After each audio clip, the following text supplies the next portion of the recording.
जय सत्यम सिद्धाय नमः। जय सत्यम सिद्धाय आशीर्वाद। आज हम एक बार फिर गुरु जी के श्री चरणों में आए हैं और गुरु जी बस अभी जस्ट फ्री हुए हैं। जनता दरबार था आज, उन्होंने बहुत लोगों की समस्याएं सुनी, उनको समस्याओं का निवारण बताया। इसी चीज़ को लेकर मेरा एक प्रश्न अभी मेरे मन में आया कि गुरु जी जब कोई व्यक्ति अपनी किसी समस्या को लेकर किसी आचार्य के, किसी गुरु के या किसी संत के पास जाता है, वो अपने विषय में आपसे क्वेश्चन करता है, अपने बच्चों के विषय में करता है। सपोज करो कि कुछ उस व्यक्ति की बहुत अच्छाई हैं, भाई उसकी कुंडली में या उसके भाग्य में कुछ अच्छी चीज़ें हैं तो हमें उसे बतानी चाहिए। कुछ चीज़ें ऐसी होती हैं जो नेगेटिव है, भाई उसके लिए या उसके बच्चों के लिए, तो भी हमें उसे बतानी चाहिए। तो क्या हमें सारी चीज़ें मतलब बिल्कुल क्लियर बतानी चाहिए एक गुरु को, या थोड़ा सा घुमा के, या आप मतलब एक गुरु को किस तरीके से बताना चाहिए उस चीज़ को? हाँ, देखो जन्म कुंडली का जो अगर जन्म कुंडली से तथ्य देख रहा प्रश्न है उसका, वैसे ही तो हमारा मूल कार्य होता है किसी भी ज्योतिषी का, तो वो मूल का प्रश्न है उसका जो उसी का उत्तर देना, बस पहली बात। अब वो जैसे और पूछने लगते हैं जिज्ञासा में कि भाई अगर देखो इतना सटीक बता दिया या भूतकाल बता दिया या कोई चीज़ है, तो आदमी सबसे पहले क्या पूछता है कि अगर उसके आसपास बुजुर्ग आ रहे तो मैं कब मरूंगा, कब मेरा मोक्ष होगा, या कुछ ऐसे इस तरीके का कुछ और कोई दुर्घटना तो नहीं है। तो उसको ज़्यादातर वो क्या काम करते हैं, कोई भी होगा तो स्पष्ट नहीं बताता। कारण है कि कारण और भविष्य कुछ छिपा ही रहना उत्तम होता है नहीं, केवल प्रेडिक्टर को छोड़ के।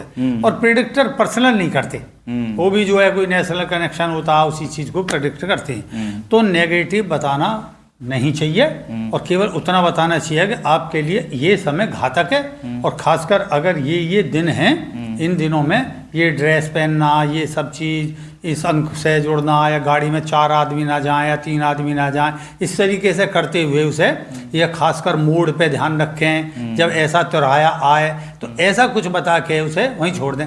तो उससे क्या कहेगा गुरुजी ऐसा तो ना कि मैं कुछ मतलब मेरे लिए मृत्यु कारक सिद्ध हो जा।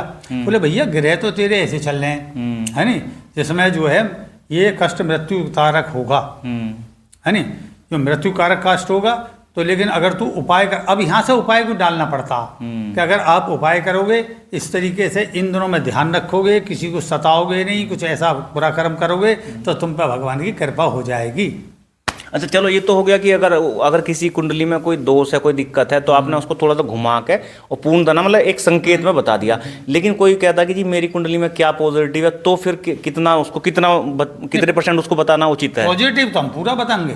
अगर कोई भी होगा तो पॉजिटिविटी को डेवलप करना ही तो मुख्य काम है उसका। जैसे मॉरल हाई रहे और कर्म करने के अंदर प्रोग्रेसिव हो वो आदमी, ये तो है। लेकिन नकारात्मक पक्ष के वो पक्ष बताने पड़ते हैं जिससे, जैसे वो कोई बुरा काम कर रहा है नहीं, और वो बात को छिपा रहा है, तो आप उसको इस तरीके से कहेंगे, क्योंकि ओपनली तो कहेंगे ना, क्योंकि कई बार सार्वजनिक भी बैठी रहती और पर्सनल पे बैठा और मान लो उसकी बीवी बैठी है और मैटर है कुछ और, है नहीं, तो आप उसे हिंट देंगे कि भाई थोड़ा सा जरा सा किसी भी ऐसी जो तेरे से करेक्टेड स्त्री हो, तुझे धोखा दे सकती है, कोई तेरा पार्टनर बन के नुकसान पहुंचा सकती है, तेरा दोस्त बन के नुकसान पहुंचा सकती है, ये करेंगे। चाहे वो पहुंचा रही है उसे नुकसान, है नहीं, और स्त्री है तो उसके लिए यही कहेंगे भाई तुम्हारे परिचित में कोई व्यक्ति ऐसा आकर तुम्हारे प्रति षड्यंत्र कर सकता है, तुम्हें जो बहाने बना के तुम्हें पैसे वैसे से लूट सकता है, इस तरीके से। अब वो समझ जाएगा कि वो तो फलाना है भाई, सही बता दिया। अब वो जैसे परीक्षा में पूछेगा कि गुरुजी जरा सा और स्पष्ट कर दो उसका, तो आप नाम नहीं स्पष्ट करोगे, मेष राशि कह दोगे कि ए से है, एम से है, से, लेकिन भैया उसके 2 भैया हैं, 1 बहन है, घर वहाँ हैं, ऐसे करके आप बता दोगे। आओ उसके दिमाग में बिल्कुल स्पष्ट है, तो वहीं रोक देगा उस मैटर को, या रोकने का प्रयास करेगा। घरवाली या कोई चीज़ है तो कहेगी हाँ एक आवे तो है इनके साथ में कोई चीज़ है, बोले तो वो तो ना दे गुरुजी धोखा। अरे भैया सेनाओं के बहुत में ना, उसकी बहन भी तो है, वो उतनी बता रहे हो जितनी। तो ऐसे करके उसे थोड़ा घुमाना पड़ता, बस हमें उसे चेताना काम है। ठीक, बहुत सुंदर जानकारी। और देखो मेरा जो अभी प्रश्न बिल्कुल यहीं अभी बैठे बैठे मन में आया, तो देखो मुझे तो इसका आपका उत्तर बहुत मतलब मुझे उसका संतुष्टि मिली है। ठीक है गुरुजी, इसी तरीके से हम आपके साथ बने रहेंगे और उम्मीद करेंगे जो लोग हमारी वीडियो को देखेंगे वो भी हमारी जो गुरुजी हमारे ज्ञान दे रहे हैं उससे लाभान्वित होंगे। बिल्कुल। जय सत्यम।